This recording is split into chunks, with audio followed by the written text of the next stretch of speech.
Bincang bersama.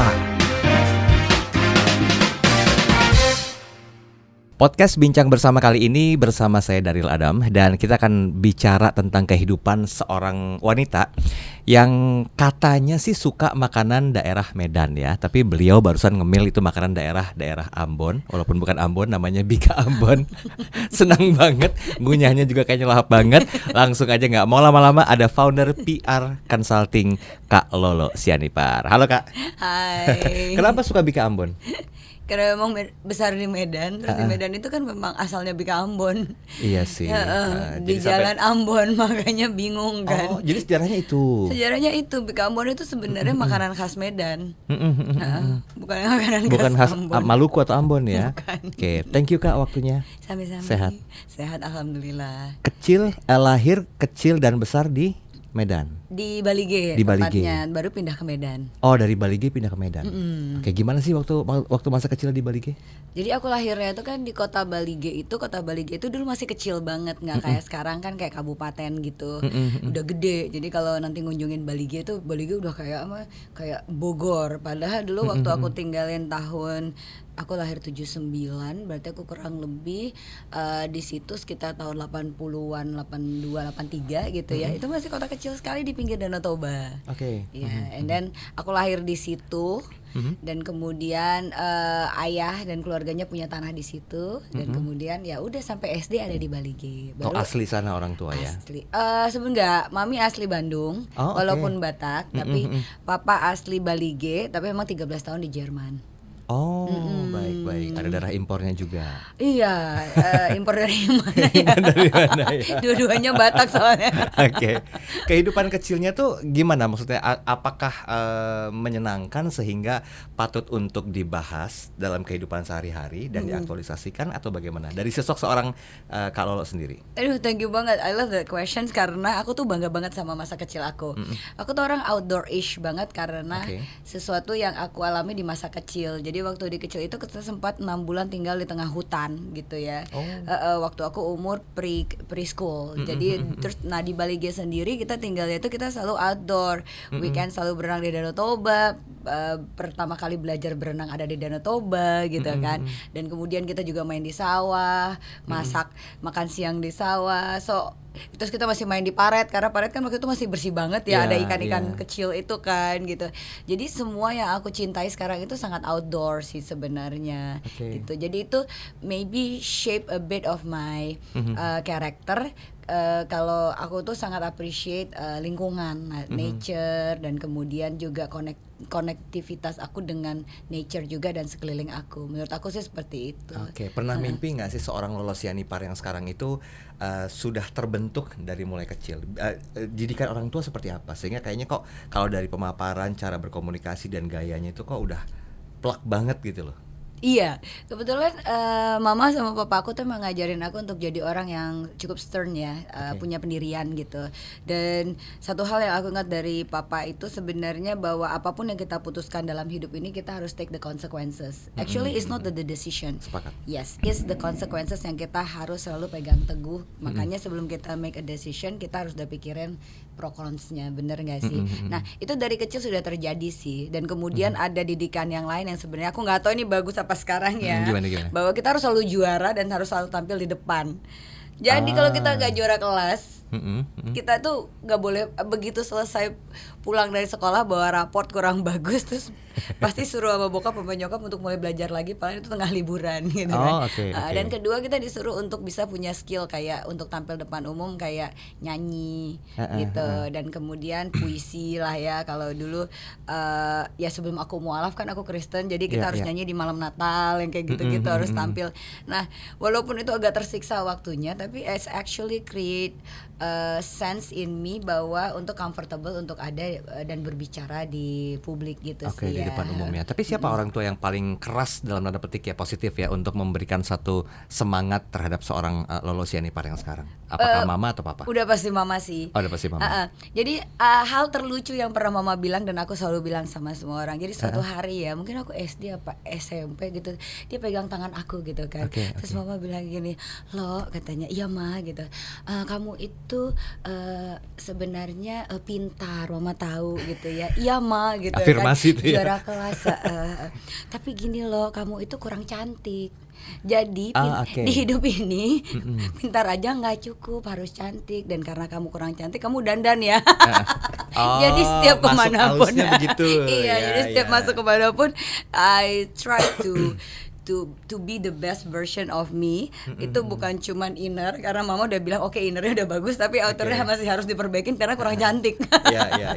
But it's fun, you know, to have mom yang sejujur itu sih. Dan aku ngerti kalau orang tua kita ngasih sebuah nasehat itu sebenarnya refleksi dari dirinya gitu. So I can see mom say it dengan penuh cinta, not judging and not to make me feel kayak aku itu kurang gitu. Oke. Gini kalau dengerin statementnya mom tadi yang mengatakan kamu tuh sebenarnya pinter tapi kamu kurang cantik, masih ingat nggak usia berapa?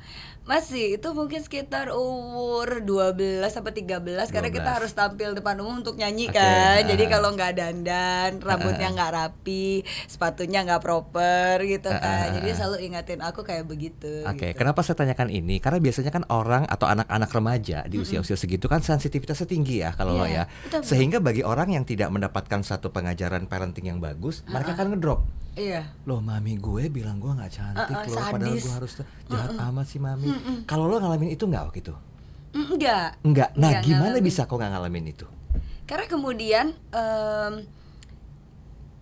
orang tua aku tuh punya agak balance ya. Di satu sisi mereka disiplin, tapi di sisi lain mereka selalu menciptakan kegiatan aktivitas yang membuktikan bahwa mereka sangat menyayangi kita dan sangat care gitu. Jadi itu yang membuat balancing itu ya, yang membuat kita sadar bahwa disiplin yang keras itu dengan kasih sayang mereka ke kita itu sebenarnya balance. Jadi apa yang mereka katakan itu bukan out of ngerasa bahwa anaknya memang kurang atau memang, tapi ada beberapa hal yang lebih keras sih daripada kita tahu lah ya boomers ya, gimana caranya ngerawat kita ya dengan ada juga di sapu lidi sama di koran udah pasti ada ya. Tapi ya itu tidak menciptakan craziness juga ya yang membuat kita jadi violence atau jadi hateful. Karena memang sebenarnya mentalnya anak itu dibentuk oleh orang tuanya. Oke, faktanya kan banyak nih anak yang mendengar kata-kata seperti yang tidak mendukung itu akhirnya menjatuhkan mental, menjatuhkan semangat, sehingga itu kayaknya aduh nggak punya harapan nih, mama aja kayak begitu gitu kan. Nah tapi kan kalau Jennifer nih nggak kayak gitu. Ada satu mental baja lah bahasanya yang memang sudah ditanamkan sejak kecil, tanpa terasa itu nggak berpengaruh terhadap segala kapabilitas soft skillnya. Kalau lo mau tampil depan umum, otomatis kan trigger untuk belajar komunikasi lebih oke lagi. Kebawa sampai dewasa mental itu. Kebawa, cuman memang waktu pindah dari Bali G ke Medan dan kemudian Medan ke Jakarta mengalami begitu banyak kekagetan ya dalam untuk bisa beradaptasi dengan peer pressure yang ada, apalagi waktu dari Medan ke Jakarta gitu ya. Itu kan luar biasa berat banget sih waktu itu, waktu dari lulus SMA mau ke Jakarta gitu.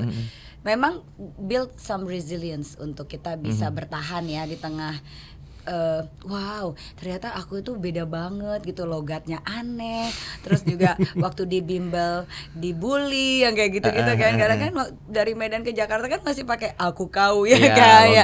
Aku cemana gitu kan, gimana gitu, sampai ke Jakarta kayak idih gitu kan sama itu. Jadi ada sih sedikit itu akan membawa kekuatan, tapi tetap ada perjuangan yang harus kita lakukan kan untuk bisa bertahan di tengah. Betul. Menurut aku tuh sebuah kegilaan ya. Karena sejujurnya masa terkelam dalam hidup aku itu pas pindah dari Medan ke Jakarta. Tahun berapa masih ingat? Ingat dong, dari tahun 97 kan. 97? Karena kan aku angkatan 97 SMA. Nah jadi waktu itu pindah, sementara kita di Medan kita quite thriving kan. Maksudnya aktif di organisasi, dan kemudian gak ada juga yang lihat uang jajan kita berapa gitu ya. Terus gak ada yang lihat kita bawa mobil apa. Semua itu sangat menyenangkan. Dan pindah ke Jakarta harus ganti angkot 5 kali. Kemudian dilihat gak pantas karena bajunya gak cocok sama generasi muda Jakarta saat itu gitu kan. Karena aku kan pakai kaos gombrong, sendal jepit gitu kan. Tertekan banget sih waktu itu, sampai nulis surat lama-lama ke mama nangis-nangis gitu kayak aku nggak tahu aku bisa menghadapi ini semua nggak main. Drop gitu. juga ya. Drop banget. It's a very dark moment. Dan sih itu nggak mengganggu semangat untuk terus maju ya kalau lo ya. Kalau dibilang mengganggu udah pasti mengganggu, tapi Oke. aku kebetulan memang karena balik lagi didikan itu, I know what I want. I want to be successful in life gitu. So I know kalau if you want to be successful in life ya nggak bisa semuanya sunshine and rainbow dong, and sparkles ya kan. Pasti ada dark moment gitu. Di situ aku sadarin, oke, this is mungkin adalah sebuah cobaan yang memang kita harus hadapi untuk bisa maju terus ke depan gitu. Oke, kita skip ya masa sedihnya ya. Yes. Oke, terus pindah ke sebuah keinginan yang karena setiap orang kan pasti pengen kerja, pengen punya penghasilan, kemudian juga kalau bisa pengen punya usaha sampingan juga, pengen berkeluarga dan segala macamnya. Pertama kali kerja di tahun berapa? Tahun 99. 99 Magang. Magang dulu. Magang itu sebenarnya ya, tapi magang dulu 99. Kemudian kan itu cuma 3 bulan. Habis 3 bulan aku di hire untuk jadi junior staff. Waktu itu di Leo Burnett Crescendo. Leo Burnett Crescendo di agensi. Itu pekerjaan pertama. Yes. Berapa lama di situ stay-nya? Di situ setahun. Tapi di luar magang jadi 1 tahun 3 bulan ya. Setahun 3 bulan. Enjoy nggak dengan suasana kayak gitu? Pasti kan keterikatan ada deadline dari atasan, terus kita juga diatur sama waktu, sehingga kayaknya ada rasa jenuh ya. Mengalami momentum itu nggak kalau lo? Enggak sih waktu itu, karena jujur aku excited karena ini hal baru dalam hidup aku kan, karena transisi dari kuliah yang lebih santai dan di kuliah itu waktu itu kayak side jobnya itu ngeband gitu-gitu kan, nyanyi gitu kan, terus udah gitu bikin survei supaya dapat duit jajan tambahan gitu kan.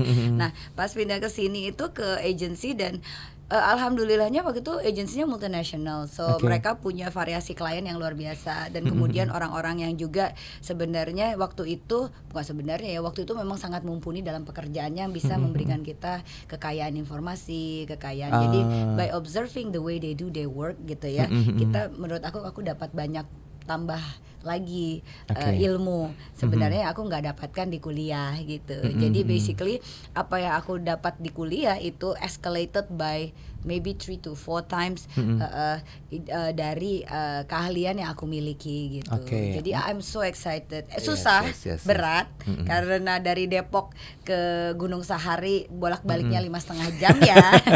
Tapi I'm excited sih. Sebagai apa waktu magang? Staff junior, account eksekutif ya harusnya. Ya bottom of the karir. Masih dalam jenjang yang di bawah ya. Paling bawah lah ya. Bertahan dengan segala macam pressure. Tadi saya sempat menanyakan kira-kira betah apa enggak. Ternyata kan jawabannya betah ya. Otomatis kan ada kecintaan di situ, passionnya dapat di situ. Betul. Sehingga harus menghadirkan sebuah keputusan pindah atau keluar itu karena apa? Waktu itu pindah karena ada satu bos yang nggak suka sama aku gitu ya, dan dia merasa bahwa aku seharusnya tidak diperpanjang. Jadi waktu itu aku punya 5 bos, 4-4-nya senang, yang satu kurang senang gitu ya. Itu personal sih, dan dia juga manggil aku personal juga, dan kemudian aku tapi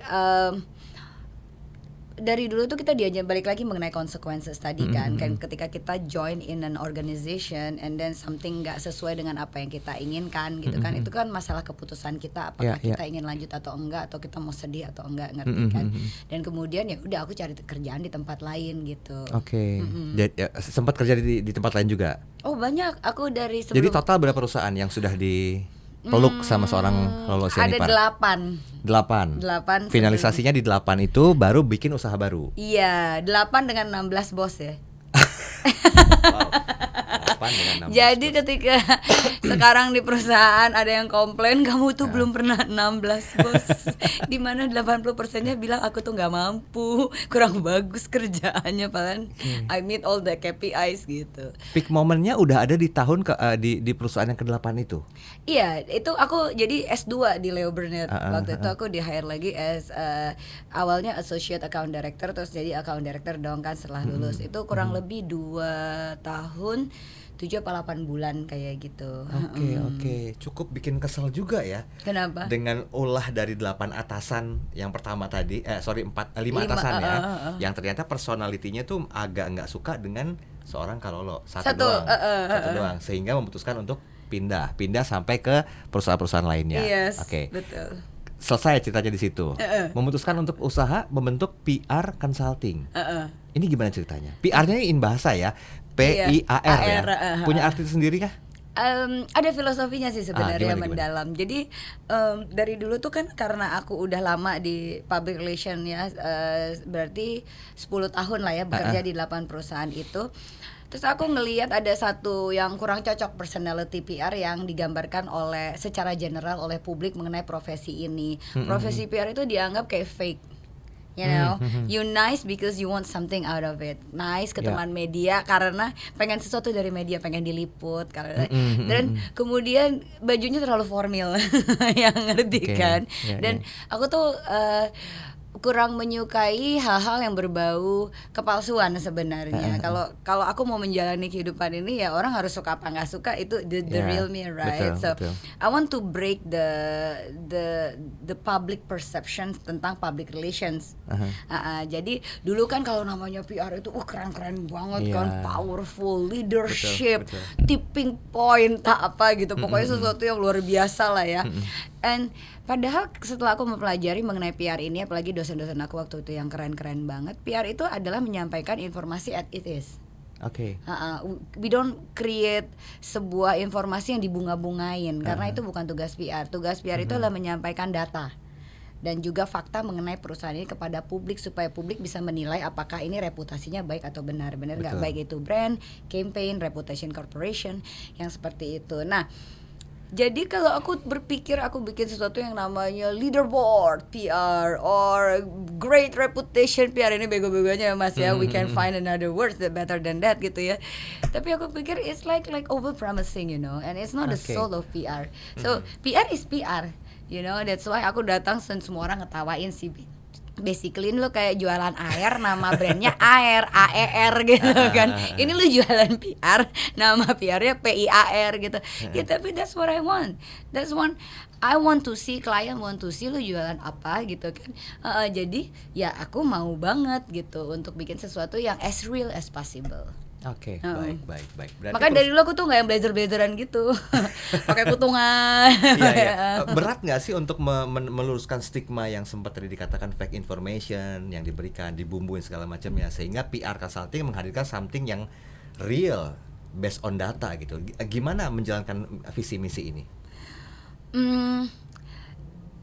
Result dari visi misi ini sebenarnya hadir dari respon audience, bener nggak sih? Kan nggak bisa kita bilang lo sukses gitu ya, atau tapi respons yang kita dapatkan apakah sentimennya positif atau negatif, atau apakah bisnis aku mati gara-gara namanya aneh gitu kan, atau kemudian apakah teman media kayak anjrit bego banget gitu kan, bisa juga kan. Tapi no, actually dalam perjalanan PR dari tahun pertama itu malah jadi bahan jokes yang sangat menyenangkan untuk jadi icebreaker. Jadi for example kita telepon, halo selamat siang, aku Lolo dari PR Consulting. Iya Mbak, PR Consulting mana? PR Consulting Mbak. Iya Mbak, PR Consulting namanya. Oh iya namanya PIAR. Oh PR. Jadi dan every time itu kayak media relations aku and then all that, itu jadi icebreaker yang cukup menyenangkan sih sepanjang perjalanan kantor ini gitu. Karena kita harus menjelaskan dan semua orang gitu kan. Jadi enggak juga sih maksudnya, karena respon positif dari klien, dan kemudian kayak dulu aku masih tahun pertama kedua masih cari masih cari klien, tahun ketiga dan seterusnya aku yang udah ditanyain mau join pitching dan lain-lain. Berarti kan itu respon yang sangat positif ya gitu, dan juga perkembangan revenue dari kantor gitu, dan ternyata maybe they like my style gitu kan, dan klien kita lama-lama gitu, klien kita tuh nggak ada yang cuman one hit wonder gitu, jadi 6 tahun, 8 tahun gitu, jadi itu buat berapa perusahaan atau berapa klien yang sampai dengan sekarang masih stay bersama dengan PR Consulting? Sekarang sih nggak terlalu banyak karena kan aku udah mulai mau shifting ke Lombok ini kan, tapi sepanjang perjalanan PR di hampir 15 tahun ini kita udah mengerjakan lebih dari 400 event dan juga menangani lebih daripada 60 multinasional maupun lokal maupun UMKM maupun startup yang ada di Indonesia, cross industries. Bentar. Itu ada datanya ya, ada data, bukan data sekedar bukan fake information ya. Saya coba runutkan nih, kalau lo dari tadi kita bahas masalah kehidupan masa kecilnya kalau lo dengan orang tua yang begitu tegas apa adanya. Kemudian hidup itu kan terus berjalan. Kalau lo mengatakan saya sempat stres banget ketika masuk ke Jakarta pertama kali, faktanya tuh beda banget dengan apa yang mungkin sempat didengar di daerah gitu ya. Betul. Nah tiba-tiba kerjalah di sebuah perusahaan, keadaannya seperti itu, magang, kemudian juga sampai ke 8 perusahaan tadi ya. 8 perusahaan. Akhirnya memutuskan untuk buka sendiri. Apa prinsip penting dalam kehidupan Kalolo yang Kalolo pegang dan itu ditularkan semua ke people atau SDM sehingga klien yang memang interaksi langsung dengan PR consulting itu nggak cuma sekali tembak aja, kok mereka bisa merasa nyaman. Nah, ini gimana cara menularkan semangat seorang Lolo Sianipar kepada tim? Ya, kalau aku di kerjaan itu dan aku selalu bilang sama anak-anak itu adalah don't do bare minimum, jangan lakukan yang ini ya, yang standar. Do more gitu. Jadi memang barrier aku waktu itu keluar dari multinasional, aku merasa bahwa ada banyak barrier yang buat kita nggak bisa melakukan lebih untuk klien kita gitu kan, kayak ketemu lebih banyak atau kita hal yang perintilan lah yang diminta sama klien terus kita nggak bisa support karena nggak ada di SOW gitu kan, nggak ada di Nah, menurut aku itu when you do something apalagi PR ya, kemudian kita mau bangun strategi. Kalau kita nggak punya excitement yang kita build dari dalam, kita tidak akan menciptakan sebuah creative communication tentang brand kita. Dan itu aku mau bilang. Dan ketika kita datang dari passion untuk menciptakan sebuah creative communication karena kita mencintai brand itu gitu ya, klien bisa merasakan bahwa we're so excited about their brand, ngerti kan? Makanya ketika kita ngobrol, diskusi, kita selalu bisa cari referensi yang bukan dari industri tersebut tapi dari luar gitu ya, yang membuat kita bisa memperkaya khasanah dan strategi itu dan komunikasi itu. Jadi selalu aku bilang kalau kalian nanganin klien apapun, dan aku juga bilang sama klien kita, keluar dari ranah biasa industri tapi dengan passion gitu, ngerti nggak? Makanya kalau orang bilang aduh banking gitu-gitu aja gitu kan, kadang-kadang punya klien banking kan terus pitching banking do something that you're excited about banking, jangan lagi bikin hal-hal yang kayak outlook ekonomi toh, ngerti kan, tapi gimana relate dengan relevan, gimana supaya kita relevan dengan generasi yang lebih muda, komunikasi seperti apa, orang apa yang harus seperti ngomong gitu, are you excited tentang benefit of the product gitu, walaupun orang ngomong alah lo banking gitu-gitu aja gitu, atau misalnya aduh klien Pocari Sweat gitu-gitu aja gitu kan, tapi kalau kita nggak start dari diri kita build that excitement, kita nggak akan exciting juga dengan kerjaan kita gitu. Kalau di dunia PR itu landscape-nya berubah-berubah kan, sama pastinya. aja dengan dinamisnya menyesuaikan perkembangan zaman. Betul. Bagaimana strategi seorang PR lah yang expert di bidangnya itu untuk bisa paling tidak menyelaraskan lah perubahan landscape, perubahan gaya hidup, perubahan klien, perubahan kebutuhan segala macam. Nah ini apa yang pernah dilakukan sebagai sebuah breakthrough 2011 sampai sekarang kan cukup lama juga ya. Iya. Nah, bukti dari resilience dan adaptability dari PR consulting itu adalah sebenarnya waktu COVID, ya kan? Waktu COVID tiba-tiba semua nggak ada acara lagi, nggak ada press conference lagi, nggak ada event lagi. Terus aku ingat banget itulah seluruh pemilik PR kita berkumpul lah ya gitu kan. Terus kayak gini, aduh kita apakah harus pivot bisnis gitu? Apa jadi penyedia apa itu set sanitizer? Aku sampai kayak oh my god, what is this gitu kan? Kenapa jadi gini? Terus tapi yang pertama ketika COVID dan kita harus 3 bulan di rumah, terus kemudian aku tahu bahwa ini semua harus dilakukan dengan online. Aku tuh nonton lebih daripada 150 apa 100 YouTube mengenai live streaming. Karena aku tahu ini akan segera pivot ke live streaming dong, karena kita ada social distance kan. Tapi kan brand harus tetap jalan dong, tetap harus berkomunikasi, terutama berkomunikasi mengenai program-program yang mereka kaitannya dalam COVID gitu kan. Nah, aku dan tim itu dengan cepat beradaptasi bahwa kita harus segera bisa melakukan live streaming, mau itu Zoom, mau itu YouTube Live dan segala macam. Jadi sebenarnya during COVID yang 2 tahun itu aku tuh lumayan nyayur karena sebulan itu bisa 2-3 online press conference di Zoom. Karena aku pelajari gimana cara supaya connect, kok bisa yang hadir 100. Waktu itu aku sama sekali nggak ngerti sama sekali tentang live streaming ya, kan kita buta ya, kita tahu kita pergi ke ballroom hotel and do PR, build backdrop apa gitu kan, itu kan sangat sepase gitu ya dari dulu sampai sekarang. Nah, adaptability yang seperti itu yang menurut aku butuh untuk kita punya. Nah, kedua kita masuk ke era digital gitu. Nah, masuk ke era digital karena kita nggak sekolah lagi gitu kan, berarti kita harus banyak baca. Jadi aku tuh suka baca kayak changing behavior dari Gen late millennial, early millennial, generasi sekarang alpha Z Z dulu and then alpha gitu. Itu ada banyak studinya dan surveinya banget. Deloitte ngeluarin, McKinsey ngeluarin, ya kan, all the big four ngeluarin. So if you don't read actually nggak akan bisa kita punya adaptability dengan perubahan yang sangat cepat di era digital ini. Sepakat. Gitu. Jadi hal seperti itu ya aku sangat sarankan kepada semua ahli yang mau dan ingin dan mengaku dirinya ahli communicator itu memang harus banyak membaca studi dan paparan. Makanya kalau kita bikin kalau kita bikin sebuah strategi itu aku bacanya bisa sehari dulu. Kalau mau bikin press release aja aku baca yang dari luar negeri untuk industri yang sama gitu. Jadi baca itu memang adalah kunci dari seluruhnya. Bukan sebagai pembanding ya, tapi bukan sebagai pembanding, penambah, memperkaya. Ya, memperkaya, penambah hasanah pengetahuan gitu. Betul. Aduh, bahasanya dan POV hasanah. Berat banget. By the way gini, kalau lo pernah ngedrop nggak dalam bisnis? Ya udah pastilah. Apa hubungannya, tentang apa? 3 tahun pertama bikin PR konsultasi nangis ya tiap hari ya. Kenapa? Karena kita nggak punya uang ya kan. Aku PR consulting itu dengan uang 37 juta yang dipinjam di koperasi. Jadi nyicilnya 11 bulan jadi 35 juta. Jadi nyicilnya 3,7 juta per bulan. Itu untuk nyewa kantor kecil di Ben Hill ya yang 1,2 juta. Jadi 37 juta 35 juta, 24 jutanya habis buat sewa kantor setahun. Tapi kan klien sangat percaya ya sama kita ya. Jadi mereka keep giving us work dong, ya kan. Dan itu kan kalau di PR itu kayak event harus dibayar dulu kan di depan. Betul. Jadi ngurusin cash flow itu berapa berat. lama BEP-nya? BEP? Break even point-nya. Dari mulai pinjem, cicil sampai ketemu kliennya juga trust, itu kan pasti kan repeat order terus ya mereka servicesnya. Itu berapa lama? Aku langsung BEP karena sebelum aku buka ini. Aku buka PR itu sebenarnya bukan karena aku percaya diri ya. Aku buka PR itu karena banyak orang yang percaya sama aku. And it's like crazy sih kalau menurut aku, karena aku sendiri nggak pede kan. Maksudnya aduh buka perusahaan sendiri, bukan masalah ngerjain PR ya, masalah pajaknya, kantornya, infrastruktur yang harus dibangun, permentoran, rekrutmen. Aduh itu bener-bener sakit kepala kan.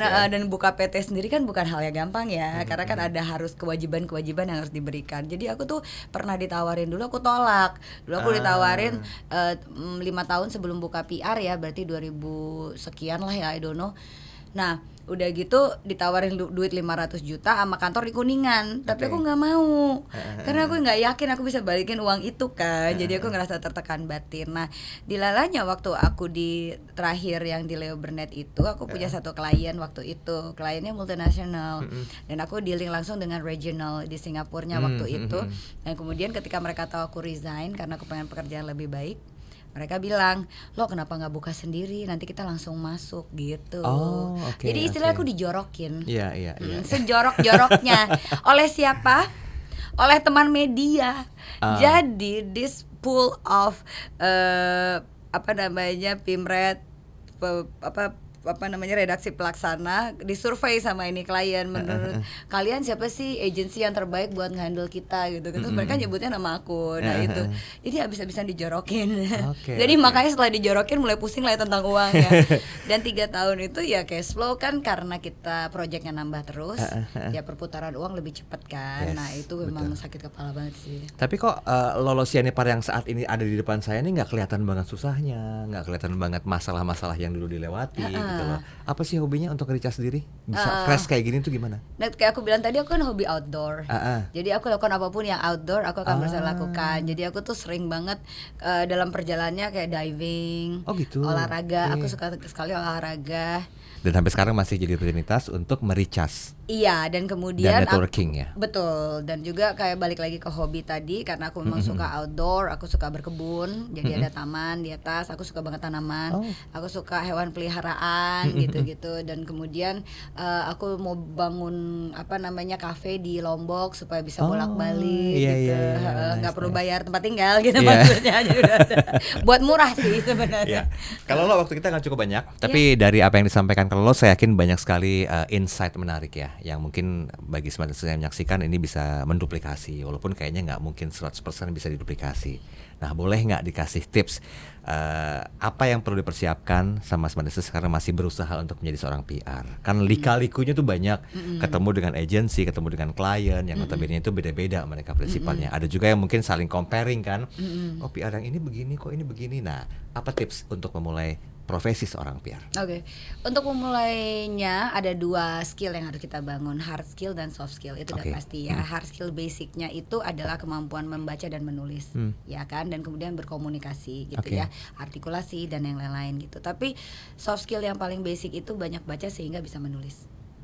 Karena aku yakin gak ada orang bisa kaya di dunia ini kalau gak bisa nulis. Sepakat. Mau itu nulis dalam bentuk deck, dalam bentuk artikel, atau dalam bentuk programming, ya kan. Jadi belajarlah untuk menulis kalau aku ya, dan pelajari dengan baik. Dan setelah itu menulis itu kan diikuti oleh riset, baca sebelumnya ya itu. Dan itu adalah soft skill yang harus dibangun. Dan kuasailah teknologi, ya kan. Mau itu AI, laptop, karena aku sekarang juga hiring banyak yang nggak bisa Microsoft Office gitu, mulai dari Excel, PowerPoint, dan menurut itu aku set ya. Nah, kemudian itu hard skill ya tadi. Nah, dan kemudian masuk ke soft skill itu adalah tadi itu networking yang secara tulus, jangan ada maunya gitu kan, networking, dan setiap melihat orang punya genuine interest untuk tahu what's going on gitu, dan itu akan terasa gitu. Soft skill lain itu adalah berbahasa yang baik dan benar, nggak bahasa Inggris nggak perlu artikulasinya kayak bahasa Inggris, karena walaupun kita tahu kolonialisme yang membuat kita bisa berbahasa Inggris, unfortunately kan banyak data dan banyak pelajaran di luar sana dan masih dalam bentuk berbahasa Inggris gitu kan, yang kita bisa pelajari. Itu soft skillnya. Kedua, soft skill yang lain itu adalah rajin bertanya juga ya ke orang lain, dan respect. Itu susah sih memang kadang-kadang di generasi sekarang yang banyak terpapar sosial media kan, jadi ngerasa kayak semua orang itu sama gitu. You and I sama, enggak. Dari dulu itu aku banyak belajar banget dari pimpinan aku gitu, untuk bisa melihat itu gitu. Communication juga sangat penting sekali, yang santun, tahu di mana menempatkan diri gitu. Itu juga penting sekali. Dan di luar itu ya banyak lagi sih, kayak presentation, harus menguasai, harus menguasai. Terus kemudian negotiation and lobby itu harus dikuasai. Tapi balik lagi itu dasarnya dari skill. Unfortunately banyak anak sekarang itu suka ngerasa dirinya introvert karena dia suka di rumah. Padahal communication itu bukan tentang apakah kamu itu introvert atau extrovert. Komunikasi itu adalah kayak naik sepeda, it's a skill that you can build. Karena jujur aku dulu itu waktu kecil itu sangat introvert. Aku kutu buku abis. Jadi aku sampai SD selesai itu aku kutu buku gitu. Jadi baca sebanyak-banyaknya gitu. Jadi kalau ngomong orang juga agak males. Makanya kalau tampil di depan suka dicubit dulu kan. Tampil. Ya udah baru lari ke panggung kan, sebelum digamparin sama nyokap. Tapi basically aku belajar kayak nggak starter, nggak itu karena memang kita memahami sekali materi yang kita sampaikan, dan itu hanya bisa dengan baca. Untuk reach out PR Consulting, ada websitenya atau Instagramnya? Website lagi mati karena aku nggak suka lagi website sekarang gitu. Terlalu palsu, jadi aku lagi mencari cara lain. Tapi Instagram ada di PR Consulting. Boleh semangati semalitas dengan bahasa Balige ya? Bahasa daerah. Bahasa daerah. Waduh, masih ingat nggak? Bisa, cuman apa ya? Nggak ada yang terlalu mengenang di aku bahasa. Tapi Boy Marhata Batak, saotik bisa boleh bahasa ke kamera. Ke kamera nggak bisa dalam bentuk menasihati. Boleh jujur. Baik. Semalitas, memang waktunya nggak cukup banyak untuk ngebahas segala sisi kehidupan dari profesi yang digeluti oleh Kak Lolo Sianipar. Tapi dari beliau lah kita bisa belajar tentang bagaimana caranya kita ketemu dengan orang, apa sih yang perlu persiapkan. Hard skill dan soft skill itu merupakan hal yang paling utama. Jangan lupa kemampuan diri kita untuk dibawa ke hadapan orang yang menentukan goal atau tidaknya sebuah proyek. Semoga bermanfaat. Kita ketemu lagi di episode podcast berikutnya. Saya Daryl Adam. Sampai jumpa. Bincang bersama